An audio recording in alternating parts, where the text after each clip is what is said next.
नमस्कार, स्वागत है आप सभी दर्शकों का। मैं हूं आपके साथ निहारिका महेश्वरी।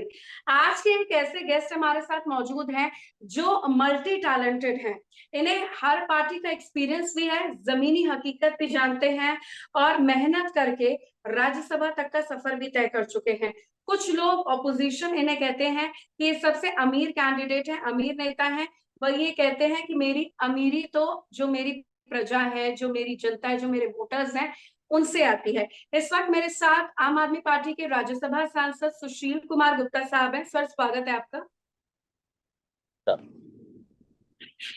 जैसे सर, आप लोग सबको आदत होगी कुछ तीखे सवाल झेलने की, सुनने की और उस अपने आप को जस्टिफाई करने की, तो उसी सवालों की शुरुआत करते हैं। सबसे पहले मैं ये जानना चाहूंगी कि आम आदमी पार्टी के 40 से ज्यादा विधायकों पर मुकदमे हैं, आपके डेप्यूटी सीएम तक जेल में हैं। ऐसे में क्या आपने बैठे बिठाए 2023 और 24 के लिए बीजेपी को मौका दे दिया है? कांग्रेस जो कहती है आपको कि आप उन्हीं की बी टीम है, लेकिन मौका तो आप बीजेपी को ही दे देते हैं। देखिए, बड़ी स्पष्ट बात यह है कि हमारे डिप्टी सीएम जो देश के सर्वश्रेष्ठ शिक्षा मंत्री हैं उनको बंद किया। हमारे हेल्थ मिनिस्टर जो बेस्ट हेल्थ मिनिस्टर हैं, जिन्होंने होम आइसोलेशन का मॉडल इस दुनिया को दिया, कोरोना के समय में मोहल्ला क्लिनिक का मॉडल दिया, उनको बंद करके रखा हुआ है। हमारे दर्जनों विधायकों को मुकदमे कायम किए हैं, परंतु आज तक 1 रुपए का आरोप नहीं लगा पाए। इन्होंने भरपूर कोशिश की, भारतीय जनता पार्टी ने, कि अरविंद केजरीवाल जी के बढ़ते हुए कदमों को रोके। अच्छे स्कूल बनने से रोकने के लिए मनीष सिसोदिया जी को बंद कर दिया, जिन्होंने दिल्ली टेक्निकल यूनिवर्सिटी का निर्माण कराया, दिल्ली स्किल यूनिवर्सिटी का निर्माण कराया, दिल्ली के अंदर वर्ल्ड क्लास एजुकेशन देके दुनिया के सारे देशों के अंदर जिसकी तारीफ हुई। आज पूरे हिंदुस्तान की राजनीति के केंद्र बिंदु के अंदर शिक्षा की बात होने लगी, जो पहले कभी होती नहीं थी। स्कूलों की बात जी। होने लगी, उनको बंद किया। परंतु आज तक 1 रुपए का आरोप तो नहीं लगा पाए ना। हम ये कहते हैं कि अरविंद केजरीवाल की फौज है ये, जितने एक को बंद करोगे 10 पैदा होंगे, और 10 को बंद करोगे तो 1,000 पैदा होंगे।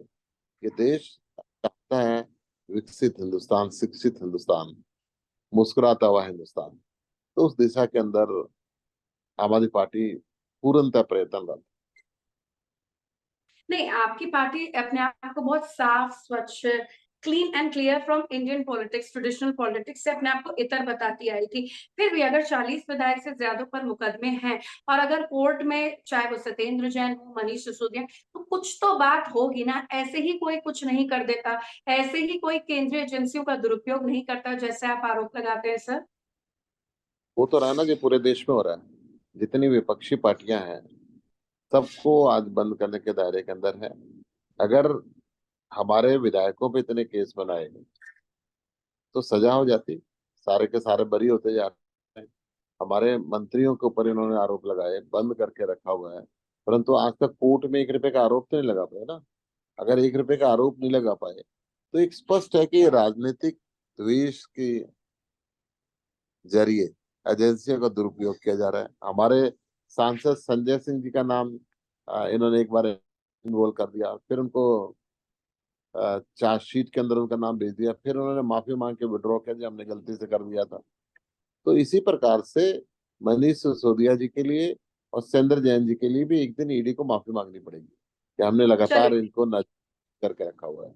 ठीक ठीक है सर, अब ये समझ गए। अब चलिए, अब आपकी बात कर लेते हैं। पंजाब और दिल्ली दोनों आपकी सरकार है, बीच में हरियाणा है। आपको हरियाणा के स्टेक के लिए जाना जाता है। खबर ये भी आ रही है कि भाई 2024 अक्टूबर में हरियाणा में विधानसभा चुनाव होंगे और आम आदमी पार्टी ने अपने आप को पूरा रिवैम्प करा है। खट्टर सरकार के महागठबंधन में वहां पर प्रॉब्लम है, और रिवैम्प करके अगर आम आदमी पार्टी आती है तो जो मेरी स्क्रीन पर मेरे सामने है वो पक्का मुख्यमंत्री बनेगा। कुछ ऐसा है क्या सुशील जी? 2% ऐसा नहीं है आम आदमी पार्टी के अंदर, ऐसा बिल्कुल। आम आदमी पार्टी किसी भी आम चेहरे को जिसको जनता चाहती है उसको मुख्यमंत्री की बात करती है। और हम सब एक सेवक के रूप में अंदर काम कर रहे हैं। सब देश और हरियाणा प्रदेश की दिशा को बदलने के लिए काम कर रहे हैं। हरियाणा के अंदर भ्रष्टाचारी व्याप्त है, हरियाणा के अंदर अपराध बहुत बढ़ता जा रहा है, हरियाणा में नशा बहुत बढ़ता जा रहा है। हरियाणा के स्कूलों की हालत खराब है, हरियाणा के कॉलेजों की हालत खराब है, हरियाणा में हॉस्पिटल या तो है नहीं, और है तो उसमें दवाई नहीं है, तो कहीं डॉक्टर नहीं है। हरियाणा के अंदर सबसे ज्यादा, पूरे पूरे देश में सबसे ज्यादा बेरोजगारी हरियाणा के अंदर है। हरियाणा में हर तीसरा युवक बेरोजगार नहीं है। तो आप वहां पर आ रहे हैं, क्या पॉसिबिलिटीज आपको लग रही हैं? अभी से ही आपने हरियाणा में काम करना शुरू कर दिया, जैसे कि आप मुद्दे गिना रहे हैं। 24 के अंदर हरियाणा में आम आदमी पार्टी की सरकार बन रही है। दिल्ली और पंजाब में जिस तरीके से मेहनत करके आम आदमी पार्टी के जाबाज कार्यकर्ताओं ने परिवर्तन किया, इसी तरीके से हरियाणा में परिवर्तन करके हरियाणा में भी दिल्ली जैसी और पंजाब जैसी सुविधाएं देंगे। ये एनडीए वर्सेस पीडीए आप लगातार ट्रैक ही कर रहे होंगे सर। ये पीडीए कितना टिकाऊ रहेगा? दल तो मिल गए हैं, दिल नहीं मिले हैं। मल्लिकार्जुन खड़गे ने अरविंद केजरीवाल की पूरी लिस्ट निकाल दी थी कि आम आदमी पार्टी ने कांग्रेस के इन मुद्दों पर बोला। तो ये एनडीए वर्सेस पीडीए का जो फ्यूचर है, आप कहां तक देखते हैं पीडीए का फ्यूचर और आम आदमी पार्टी उसमें? जहां ये खबरें सामने निकल कर आ रही थी कि अरविंद केजरीवाल आए तो लेकिन अनमने थे, कांग्रेस और उनमें बनेगी नहीं, एक्सेप्ट नहीं करेंगे वो राहुल गांधी को। देखिए, भारतीय जनता पार्टी ने दिल्ली के 2 करोड़ लोगों की वोट की पावर को खत्म किया है, संघीय ढांचे पे प्रहार किया है, देश के और देश के संविधान को नकारने इन्होंने पूरे चुनी हुई सरकार के अधिकारों को स्नैच किया। एक ऐसा अध्यादेश लेके आए जो सुप्रीम कोर्ट की सर्वोच्च संवैधानिक पीठ के फैसले के खिलाफ था। उस फैसले के खिलाफ, उस अध्यादेश के खिलाफ जो बिल बन के आने वाला है, जो राज्यसभा में आएगा, उसके खिलाफ समर्थन मांगने के लिए आम आदमी पार्टी पूरे देश में हर विपक्षी दल के पास गई और सब जगह ये बात कही कि अगर आप लोकतंत्र को बचाना चाहते हैं तो भारतीय जनता पार्टी के इस सिस्टम को रोकना पड़ेगा। और इस सिस्टम को रोकने के लिए हमेशा, क्योंकि लोकतंत्र की हत्या है ये, अगर लोकतंत्र सर की इस हत्या। सिस्टम को रोकने के लिए विपक्ष में एकजुटता भी देखने को चाहिए ना। हर दल अपने अपने आप को, अपने कैंडिडेट्स को सीएम प्रोजेक्ट करेंगे तो एक कॉमन चेहरे पर बात कैसे बनेगी? कांग्रेस अरविंद केजरीवाल को एक्सेप्ट करेगी, अरविंद केजरीवाल नीतीश को एक्सेप्ट करेंगे? निहारिका जी, आप बात कर रहे हैं गठबंधन की, और मैं बात मैं कर रहा हूँ पीछे की लोकतंत्र। बात कर रही हूँ सर। मैं लोकतंत्र की हत्या की बात कर रहा हूँ। जो भारतीय जनता पार्टी ने लोकतंत्र की हत्या की है, दिल्ली के इन बिलों के माध्यम से लोकतंत्र की हत्या की है, मैं उसकी बात कर रहा हूँ। और इस बात में कोई भी दल जो चाहता है कि हिंदुस्तान में प्रजातंत्र कायम रहे, कोई भी दल जो चाहता है कि दिल्ली के 2 करोड़ लोगों की वोट की पावर खत्म ना हो, कोई भी दल जो चाहता है कि हिंदुस्तान का जो संघीय ढांचा है वो बरकरार रहे, केंद्र सरकार राज्यों की पावरों को स्नैच ना करे, तो उसको इस बिल के विरोध के अंदर अरविंद केजरीवाल के साथ आना होगा। अन्यथा जो दल ये चाहता है कि लोकतंत्र की जरूरत नहीं है, तो फिर वो अपने रास्ते चलेगा, हम उसकी बैठक में नहीं जाएंगे। मैं अभी भी वही सवाल पूछ रही हूँ जिसका आपने एक आंसर एक पार्ट में दिया है। मैं आपसे फिर कह रही हूँ कि जो पीडीए में जितने भी दल जुड़े हुए हैं, वो तमाम दलों के अपने अपने जो नेता हैं, उन सबकी पॉलिटिकल एम्बिशंस हैं। कोई एक समूचा एक विपक्ष एकजुटता को नहीं देख रहा है। क्या अरविंद केजरीवाल उसके नेता बनना चाहते हैं? एक सर्वमान्य चेहरा नीतीश, राहुल, किसको लेकर आप लोग सोच रहे हैं? क्योंकि खबर आ रही है अरविंद केजरीवाल राहुल गांधी की नहीं बनेगी एका के रूप में। देखिए, मैं आपको फिर बता रहा हूँ कि गठबंधन क्या होगा, होगा नहीं होगा, ये तो भविष्य के गर्भ की बात है। परंतु वर्तमान में अब जब सेशन शुरू होगा तो ये, जैसे 3 काले कानून कृषि के लिए आए थे, एक काला कानून दिल्ली के लिए आने वाला है। इस काले कानून का विरोध 95% दल कर रहे हैं, एक आधा दल अभी स्पष्ट नहीं बोल पा रहा है। मुझे ऐसा लगता है कि समय के साथ साथ उनको भी बोलना पड़ेगा। चलिए ठीक है, अभी भी आपने सर घुमा फिरा के ही उत्तर दिया है। अब मेरा सवाल आपसे ये है कि थर्ड फ्रंट की भी बात की जा रही, तो लोकसभा चुनाव 2024 आप लोग के लिए तो 2024 इसलिए इम्पोर्टेंट है क्योंकि लोकसभा भी है, हरियाणा में भी इलेक्शंस है। उसमें आप अपनी पार्टी को कहां पर देखते हैं? आपकी पार्टी को तो अब नेशनल पार्टी का भी स्टैंप मिल गया है, कहां पर आप अपनी पार्टी को देखते हैं? और आप जब दिल्ली में और दिल्ली में एमसीडी में दोनों में आपकी डबल इंजन की सरकार है, तो मुझे नहीं लगता कि अब आप बीजेपी पर उंगली उठाएं। देखिए, दिल्ली के अंदर जितना विकास अरविंद केजरीवाल की सरकार ने किया है और जितनी फैसिलिटी दिल्ली के लोगों को अरविंद केजरीवाल की सरकार ने दी है, शायद ऐसा पहले कभी हुआ। फ्री बिजली है, फ्री पानी है, फ्री बिजली तो बेस्ट महंगी हॉस्पिटल। होगी सर, 10% महंगी कर दी आप लोग ने। दिल्ली में 80% लोगों का बिजली का बिल नहीं आता, आपकी जानकारी के लिए मैं बता रहा हूँ, और पंजाब में भी नहीं आता। और पानी फ्री है, सारे देश की महिलाओं के लिए बस यात्रा फ्री है, बेस्ट बेस्ट हर मोहल्ले में मोहल्ला क्लिनिक है, बुजुर्गों के लिए तीर्थ यात्रा फ्री है। फिर भी हिंदुस्तान में इकलौती सरकार है 8,100 करोड़ रुपए साल के कमाती है। बाकी सरकारें सारी घाटे के अंदर है। हरियाणा के अंदर ना अच्छे स्कूल, ना अच्छे हॉस्पिटल, ना बिजली, ना पानी, ना वृद्धों के लिए पेंशन, ना युवकों के रोजगार, और फिर भी 50,000 करोड़ रुपए साल का घाटा है। तो पैसे जाते कहाँ हैं? पंजाब में हमारी सरकार बनी, पहली बार में हमने 40,000 करोड़ रुपए का कर्ज पुराना उतारा। पंजाब के अंदर भी हमने 30,000 युवकों को बिना खर्ची और पर्ची रोजगार दिया। पंजाब में भी किसान की फसल खराबी का सर मुआवजा। आप बिजनेसमैन भी हैं, आप जानते हैं कि उस चीजों का जो आप फ्रीबीज दे रहे हैं, जो आप कर्ज उतारे, उसका बर्डन कहां पर जाता है?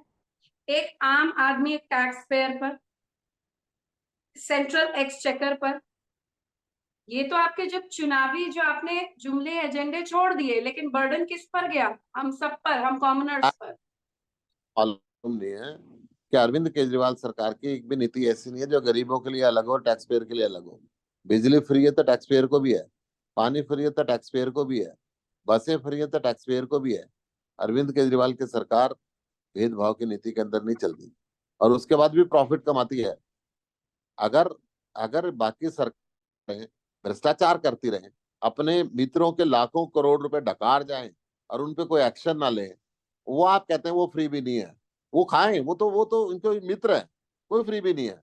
परंतु गरीब आदमी को 100 यूनिट बिजली की मिल गई तो वो फ्री भी है। गरीब आदमी के बच्चों को अच्छे चलिए, स्कूल में, क्या कहना चाहती हैं आप? मैं समझ गई सर। जाते जाते एक आखिरी सवाल, कि आप बीजेपी की बी टीम में कांग्रेस को और जगह नुकसान पहुंचाते हैं, इसीलिए कांग्रेस खफा है पीडीए की मीटिंग में आपसे। आने वाले तो इलेक्शंस तो 2023-24 के, आप बीजेपी की बी टीम बन के काम करेंगे? तो हमने दिल्ली के अंदर थ्री व्हीलर पार्टी बना दिया था, इनके 3 विधायक रह गए थे। और पंजाब में हमने को साइकिल पार्टी बना दिया, इनके 2 विधायक रह गए। हरियाणा के अंदर इनका साइकिल भी छिन जाएगा। बी कौन है, ए कौन है, आप ये देख लेना। नहीं है ना, वैसे बी टीम की है। मैं बता तो रहा हूँ, हमने इनको थ्री व्हीलर पार्टी बना दिया, फिर पंजाब में इनको साइकिल पार्टी बना दिया, हरियाणा में हम इनका साइकिल भी छीनने वाले हैं बीजेपी वालों का। तो कौन की टीम है, कौन ए टीम है, ये तो आप हिसाब लगाओ। लेकिन कुछ राज्यों में जहां पर कांग्रेस जीत रही है, वहां पर आप यही बात करें, एग्जाम्पल कर्नाटक की, भाई कांग्रेस ने हमारा दिल्ली वाला प्लान, पंजाब वाला प्लान लागू करा तो वो जीती।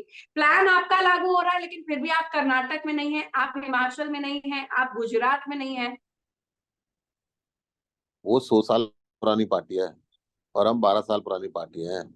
पहली पार्टी है तो इतने कम समय के अंदर राष्ट्रीय पार्टी बनी। पहली पार्टी है जिसका 2 राज्यों में सरकार है और कई राज्यों में विधायक है। नहीं नहीं, पहली पार्टी। आपके इलेक्शन कह रहे हैं, आपके अरविंद केजरीवाल कह रहे हैं आपके इलेक्शन मैनिफेस्टो को कॉपी किया गया कर्नाटक में।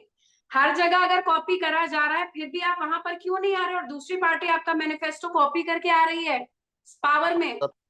हमारा मकसद तो यही है कि हिंदुस्तान के लोगों को अच्छी शिक्षा मिले, अच्छी चिकित्सा की सुविधाएं मिले, फ्री बिजली और पानी मिले, महिलाओं का बराबर का विकास हो, किसान को सम्मान मिले, जवान को सम्मान मिले, युवकों को रोजगार मिले। तो ये मुद्दे अगर तो ये सर, इसका मतलब सिर्फ दिल्ली में ही चल सकते हैं, कर्नाटक, हिमाचल में, एमपी, सीजी, राजस्थान में नहीं चल सकते हैं मुद्दे? ये दिल्ली, जी ये की मुद्दे दिल्ली में ही हिट है। नहीं, सुनिए मैं आपको बता रहा हूँ। अगर अरविंद केजरीवाल की नीतियों पे ये 50 साल पुरानी, 100 साल पुरानी पार्टियां नकल मारती हैं, तो ये भी अच्छी बात है, परंतु नकल के लिए भी अकल चाहिए। ये फ्री देने का जादू अरविंद केजरीवाल को ही आता है। अगर कांग्रेस ऐसी करती तो हिमाचल में दे दे। इन्होंने ओल्ड पेंशन स्कीम बंद कर दी हरियाणा के अंदर, ओल्ड पेंशन स्कीम हमने पंजाब में लागू कर दी। तो ये बेसिक डिफरेंस है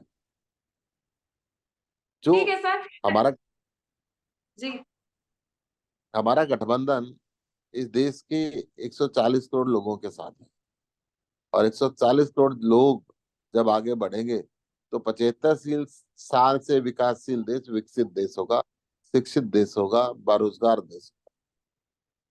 धन्यवाद सुशील कुमार गुप्ता जी, आपका हमारे साथ जुड़ने के लिए, अपना कीमती समय देने के लिए धन्यवाद।